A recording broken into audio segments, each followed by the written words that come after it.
রাষ্ট্রভাষা বাংলা চাই, বাংলা চাই। মাগো, ওরা বলে সবার কথা কেড়ে নেবে, তোমার কোলে শুয়ে গল্প শুনতে দেবে না। বলো মা, তাই কি হয়? মায়ের ভাষার কথা বলার আকুতিকে কবিতার কবিতায় এভাবে মূর্ত করেছেন। সত্যি তো, বাংলার দামাল ছেলের মুখ থেকে মায়ের ভাষায় কথা বলার অধিকার কেড়ে নেবে, সে সাধ্যকার। তাই তো তারা বুকের তাজা রক্তের দামে কিনে নেয় মায়ের ভাষায় কথা বলার অধিকার। 1952 সালের 21শে ফেব্রুয়ারি ভাষার দাবিতে তরুণদের রক্তে লাল হয় ঢাকার রাজপথ। আজ তাদের আত্মত্যাগ স্মরণ করার দিন, মহান শহীদ ও আন্তর্জাতিক মাতৃভাষা দিবস। ভাষা শহীদদের সেই আত্মত্যাগই আজ বিশ্বজুড়ে ভাষা প্রেম ও অধিকার আদায়ের প্রতীক হয়ে দাঁড়িয়েছে। কবির ভাষায়, বিপ্লব সংগ্রামে পুনরায় তাদের শরীর রক্তের বিনিময়ে জাতির গৌরব এনে দিল যারা, শত্রুরা হারিয়ে গেছে প্রতিবাদ ভয় করি, 21-এর বীরেরা জ্বেলেছে ভাষার ধ্রুবতারা।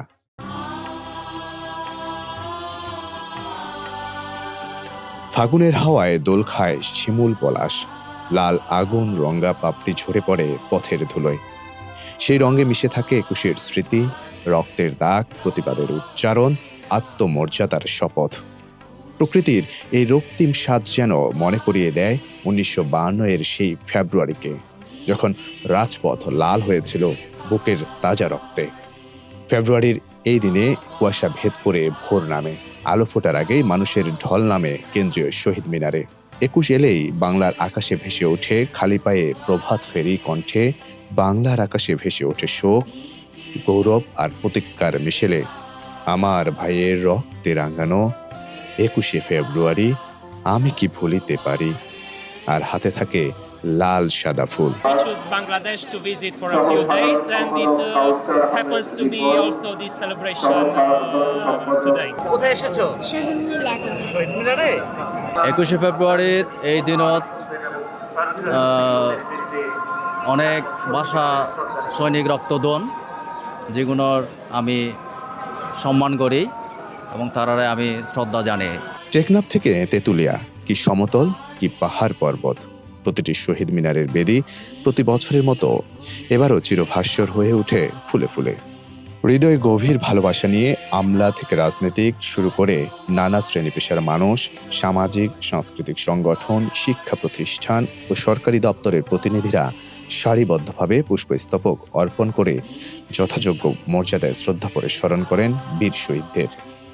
শিমুল পলাশের মতোই উজ্জ্বল সেই স্মৃতি যা মুছে যায় না ঋতু বদলালেও।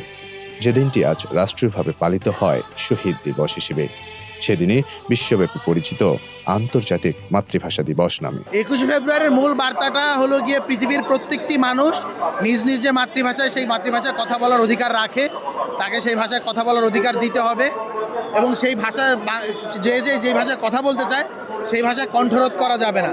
21শে ফেব্রুয়ারি আন্তর্জাতিক দিবস, এটি আমরা স্মরণ করতে পারি। এই দিনে শহীদরা আমাদের দেশের জন্য রক্ত দিয়েছে, তাই জন্য আমরা এই দেশের জন্য ফুল দেই। 71 বলেন আর 52 বলেন, এইগুলো আমরা কখনোই ভুলতে পারবো না। এগুলো আমাদের মানে চলে আসার স্মৃতি বলতে পারেন বা আমাদের লড়াইয়ে বলতে পারেন। এই দেশে টিকে থাকার জন্য বা এই ভাষার জন্য এতগুলো মানুষ প্রাণ দিছে, এটা কোনো দেশে সম্ভব না আমাদের দেশ ছাড়া। এটা আমরা কখনোই মানে অমান্য করতে পারবো না, ভুলতে পারবো না। প্রশ্ন ওঠে, 21 কি কেবল ফুল দেওয়ার দিন, নাকি এটি আমাদের আত্মপরিচয়ের আদালত, যেখানে প্রতি বছর দাঁড়িয়ে আমরা নিজেদের জবাবদিহি করি? 21 মানে শহীদের স্বপ্নকে বাঁচিয়ে রাখা, ভাষা সংস্কৃতি ও ন্যায়ের প্রশ্নে আপোষ না করার অঙ্গীকারী 21-এর প্রকৃত চেতনা। প্রয়াত ভাষা সৈনিক ও লেখক আহমেদ রফিক তার ভাষা আন্দোলন বইয়ে 21শে ফেব্রুয়ারি সন্ধ্যার বর্ণনায় লিখেছেন, 21শে ফেব্রুয়ারির সন্ধ্যা রাতের সময়টা শাসকদের জন্য বোধ করি কালবেলার মতো হয়ে ওঠে। যেমন পরিবেশে তেমনি ঘটনার তাৎপর্যে। তখন মেডিকেল হোস্টেল প্রাঙ্গণে ছুটে আসা মানুষের পায়ে পায়ে ওঠা ধুলো আর কাঁদানে গ্যাসের ধোঁয়াটে গন্ধের অবশিষ্ট মিলে এক অভাবিত পরিবেশ সৃষ্টি করেছিল। ছাত্র জনতার শোক ও কান্না শাসক শ্রেণীর বিরুদ্ধে এক ধরনের ঘৃণা ও শক্তির জন্ম দেয়, যা আন্দোলনের জন্য হয়ে ওঠে বিস্ফোরক পুঁজি।